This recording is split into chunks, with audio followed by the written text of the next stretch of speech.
दोस्तों, आप सभी का अमेजिंग ज्ञान पॉइंट स्टडी प्लेटफॉर्म पर हार्दिक स्वागत है।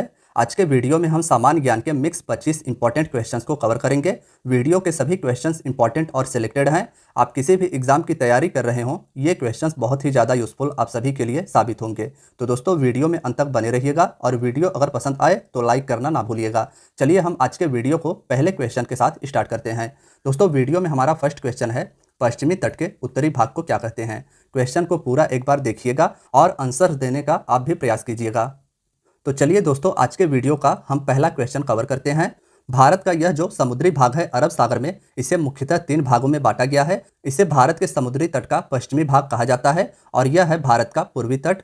और अगर हम बात करें भारत के पश्चिमी तट की, तो भारत के पश्चिमी भाग को मुख्यतः 3 भागों में बांटा गया है। गुजरात से गोवा तक के तटीय क्षेत्र को कोंकण तट कहा जाता है। गोवा से कर्नाटक के मंगलोर तक के तटीय क्षेत्र को केनरा तट के नाम से जाना जाता है और बेंगलोर से कन्याकुमारी तक के तटीय क्षेत्र को मालाबार तट के नाम से जाना जाता है। दोस्तों, भारत के पश्चिमी भाग को मुख्यतः 3 भागों में बांटा गया है, कोंकण तट, कन्नड़ तट या केनरा तट और मालाबार तट। तो इसे आप याद रखिएगा। अब आइए हम सभी अपने क्वेश्चन पर चलते हैं।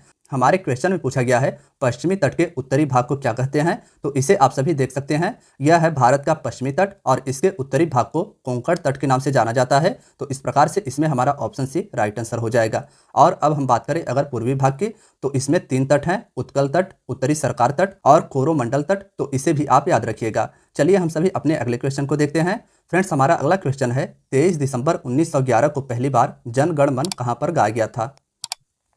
दोस्तों, अगर हम बात करें जन गण मन की, तो भारत का यह राष्ट्रगान है। इसे रविंद्रनाथ टैगोर के द्वारा रचित किया गया था। रविंद्रनाथ टैगोर के द्वारा भारत के राष्ट्रगान को रचित किया गया था और कोलकाता में इससे पहली बार 23 दिसंबर 1911 को भारतीय राष्ट्रीय कांग्रेस के कलकत्ता सत्र में गाया गया था। याद रखिएगा कि 23 दिसंबर 1911 को भारतीय राष्ट्रीय कांग्रेस के कलकत्ता सत्र में इसे पहली बार गाया गया था। तो इस प्रकार से इसमें हमारा ऑप्शन भी राइट आंसर हो जाएगा। अब एडिशनल फैक्ट आप यह याद रखिएगा कि कांग्रेस के इस अधिवेशन की अध्यक्षता पंडित विशन नारायण धर के द्वारा किया गया था। जन गण मन को आधिकारिक रूप से 24 जनवरी 1950 को भारतीय राष्ट्रगान के रूप में संविधान सभा के द्वारा अपनाया गया था। तो इतनी बातें आप सभी को राष्ट्रगान जन गण मन के बारे में याद रखनी है कि भारत के राष्ट्रगान को रविंद्रनाथ टैगोर के द्वारा रचित किया गया था। कोलकाता में इसे पहली बार 23 दिसंबर 1911 को भारतीय राष्ट्रीय कांग्रेस के कलकत्ता सत्र में गाया गया था।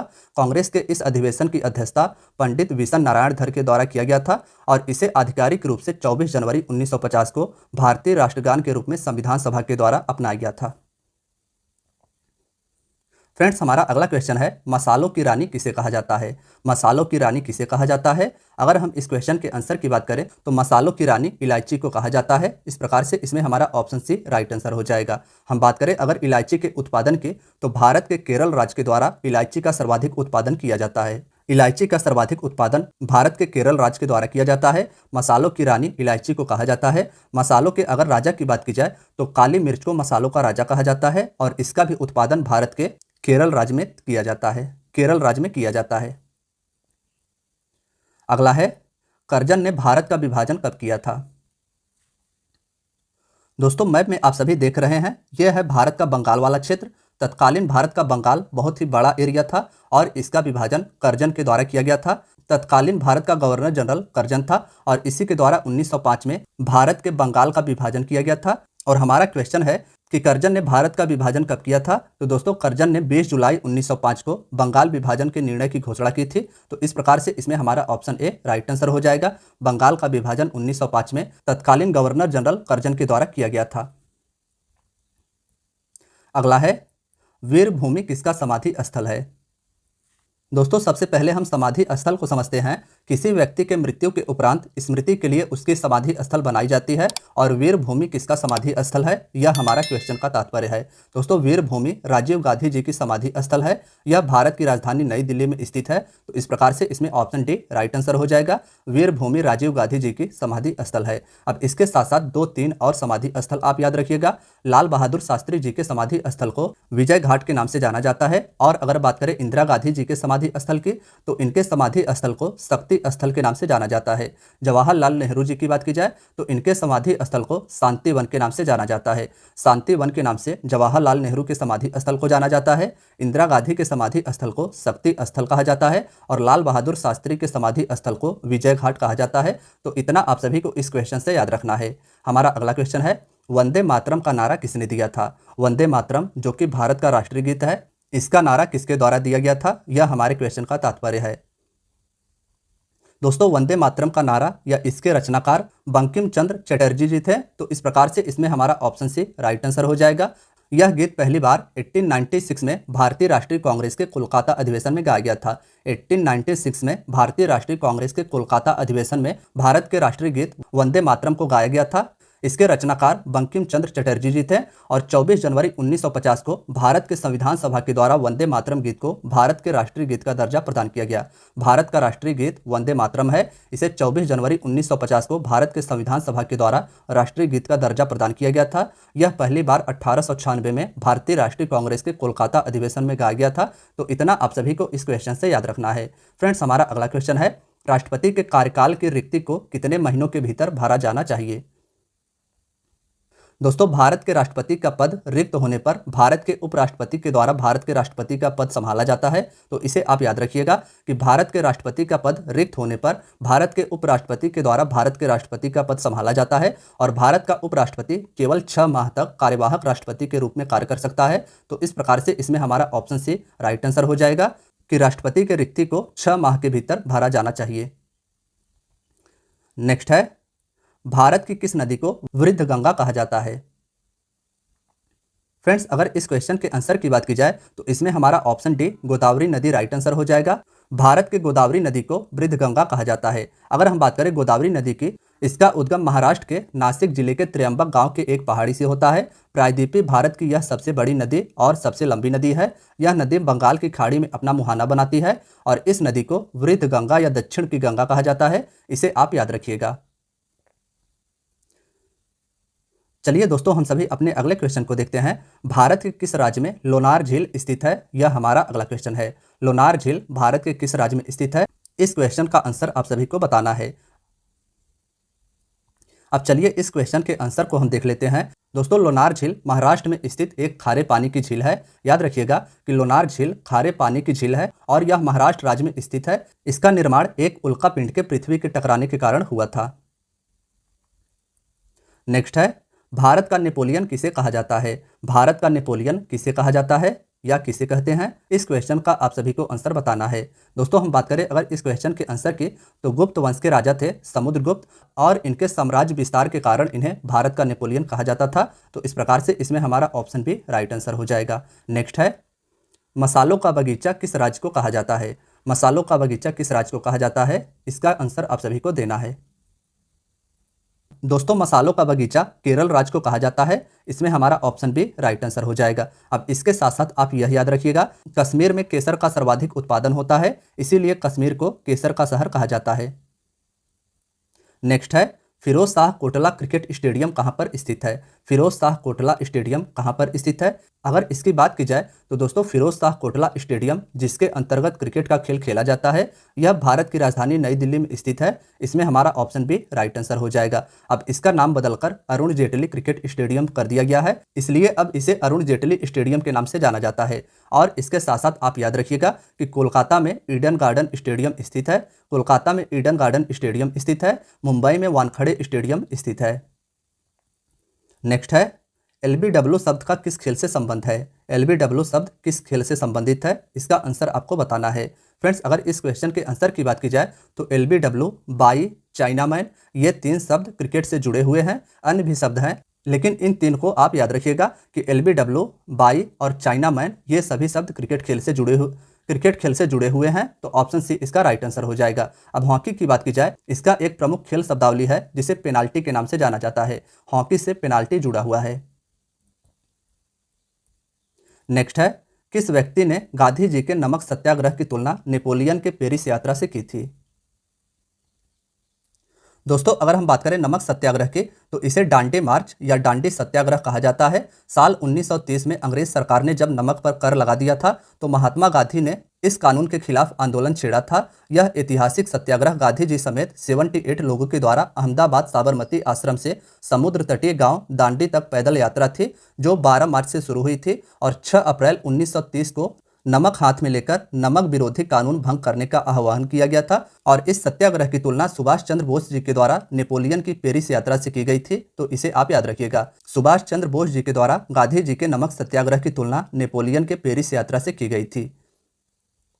नेक्स्ट है, जल्लीकट्टू महोत्सव किस राज्य में मनाया जाता है? दोस्तों, जल्लीकट्टू महोत्सव को आप सभी इमेज में देख सकते हैं। यह बैल से होने वाला एक खेल महोत्सव है। इसे तमिलनाडु राज्य के द्वारा मनाया जाता है, तो ऑप्शन सी इसका राइट आंसर हो जाएगा। अब इसके साथ आप यह याद रखिएगा कि झारखंड में सरहुल महोत्सव मनाया जाता है। सरहुल महोत्सव झारखंड में मनाया जाता है। खंडोबा महोत्सव महाराष्ट्र में मनाया जाता है। वांचुआ महोत्सव और बिहू पर्व असम में मनाया जाता है। वांचुआ महोत्सव और बिहू पर्व असम में मनाया जाता है।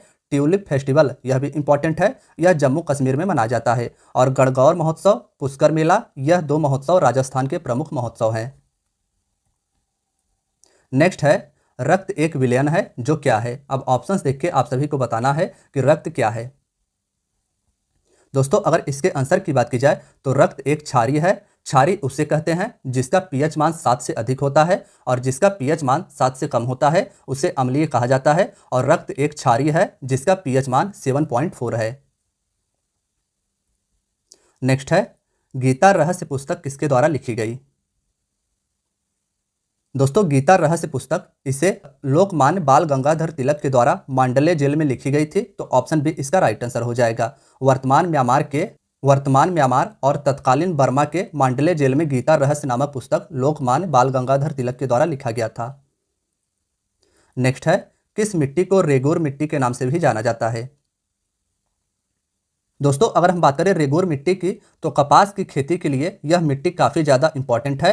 कपास की खेती के लिए रेगुर का मिट्टी बहुत ही ज़्यादा उपयोगी होता है और इसे काली मिट्टी के नाम से भी जाना जाता है, तो ऑप्शन सी इसका राइट आंसर हो जाएगा। काली मिट्टी को रेगुर मिट्टी के नाम से जाना जाता है। यह मिट्टी भारत के गुजरात, महाराष्ट्र, मध्य प्रदेश के पश्चिमी क्षेत्र में पाई जाती है। नेक्स्ट है, इंडिया 2020 या Bharat 2020 a vision for the new millennium किसकी रचना है? दोस्तों, भारत के पूर्व राष्ट्रपति डॉक्टर एपीजे अब्दुल कलाम, जिन्हें मिसाइल मैन ऑफ इंडिया के नाम से भी जाना जाता है, इनकी रचना India 2020 a vision for the new millennium है, तो इसे आप याद रखिएगा। अब हम बात कर रहे हैं डॉक्टर एपीजे अब्दुल कलाम जी की।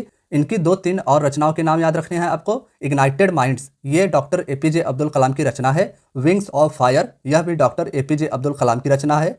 और इंडिया 2020, ये तो आप सभी ने इस क्वेश्चन में ही पढ़ा है। नेक्स्ट है, किस विटामिन में कोबाल्ट पाया जाता है? फ्रेंड्स, इस क्वेश्चन का ऑप्शन सी हमारा राइट आंसर हो जाएगा। विटामिन B12 में कोबाल्ट पाया जाता है और इसे कोबालमिन के नाम से भी जाना जाता है। विटामिन B12 को कोबालमिन के नाम से जाना जाता है। यह एक ऐसा इकलौता विटामिन है जिसमें कोबाल्ट धातु पाया जाता है। नेक्स्ट है, यूएनओ के महासचिव एंटोनियो गुटेरेस किस देश के हैं? दोस्तों, सबसे पहले हम बात करें अगर यूएनओ की, तो यूएनओ को संयुक्त राष्ट्र के नाम से भी जाना जाता है। इसकी स्थापना 24 अक्टूबर 1945 को की गई थी। इसका मुख्यालय न्यूयॉर्क, अमेरिका में स्थित है। संयुक्त राष्ट्र संघ के 6 अंग हैं और वर्तमान में इसके महासचिव एंटोनियो गुटेरस हैं, जो यूरोप के पुर्तगाल देश से संबंधित है, तो इसमें हमारा ऑप्शन सी राइट आंसर हो जाएगा। 24 अक्टूबर 1945 को संयुक्त राष्ट्र संघ या यूएनओ का स्थापना हुआ था। इसका मुख्यालय न्यूयॉर्क, अमेरिका में स्थित है। इसके 6 प्रमुख अंग हैं और इसके वर्तमान में महासचिव एंटोनियो गुटेरस हैं, तो इसे आप याद रखिएगा। नेक्स्ट है, नमक का साधारण फार्मूला क्या है? दोस्तों, नमक का साधारण फार्मूला या इसका रासायनिक सूत्र NaCl है, जिसे सोडियम क्लोराइड भी कहा जाता है, तो इसमें हमारा ऑप्शन डी राइट आंसर हो जाएगा। NaCl सोडियम क्लोराइड नमक का साधारण फार्मूला है। नेक्स्ट है, प्रथम फुटबॉल विश्व कप जीतने वाला देश कौन सा था? दोस्तों, फीफा के द्वारा अंतर्राष्ट्रीय नियंत्रण फुटबॉल पर किया जाता है और इसी के द्वारा फुटबॉल विश्व कप का आयोजन किया जाता है। और हम बात करें अगर फीफा की, तो इसकी स्थापना 1904 में 1904 में किया गया था। इसका मुख्यालय ज्यूरिख, स्विट्जरलैंड में स्थित है और इसे पहली बार उरुग्वे के द्वारा जीता गया था। दक्षिण अमेरिकी देश है उरुग्वे, इसी के द्वारा प्रथम बार फुटबॉल विश्व कप जीता गया था, तो इसे आप याद रखिएगा। नेक्स्ट है, संविधान निर्माण करने वाला प्रथम देश कौन सा था? संविधान निर्माण करने वाला प्रथम देश कौन सा था, यह हमारा अगला क्वेश्चन है। दोस्तों, इस क्वेश्चन के आंसर की बात की जाए तो पहली बार संविधान का निर्माण अमेरिका के द्वारा किया गया था। संयुक्त राज्य अमेरिका के संविधान का निर्माण 1787 ईस्वी में किया गया था और यह विश्व का प्रथम लिखित संविधान था। विश्व का प्रथम लिखित संविधान अमेरिका का संविधान है, जिसे 1787 में निर्मित किया गया था। फ्रेंड्स, आज के वीडियो का हमारा लास्ट क्वेश्चन है, शहीद आजम उपाधि से किसे सम्मानित किया गया है।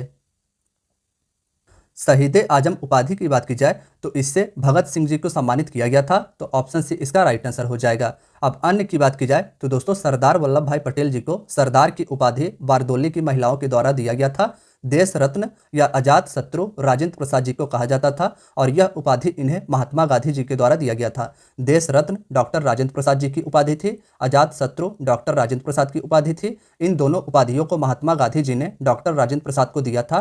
कायदे आजम के नाम से मोहम्मद अली जिन्ना को जाना जाता था और यह उपाधि मोहम्मद अली जिन्ना को महात्मा गांधी जी के द्वारा दिया गया था। देश नायक सुभाष चंद्र बोस जी थे और इन्हें यह उपाधि रविंद्रनाथ टैगोर के द्वारा दिया गया था। देश नायक सुभाष चंद्र बोस, कायदे आजम मोहम्मद अली जिन्ना, देश रत्न डॉक्टर राजेंद्र प्रसाद और सरदार वल्लभ भाई पटेल और शहीद आजम भगत सिंह। इतना आप सभी को इस क्वेश्चन से याद रखना है। तो फ्रेंड्स, आज की आपकी वीडियो यहीं तक थी। वीडियो अगर पसंद आई हो तो वीडियो को लाइक, चैनल को सब्सक्राइब जरूर करें। धन्यवाद दोस्तों।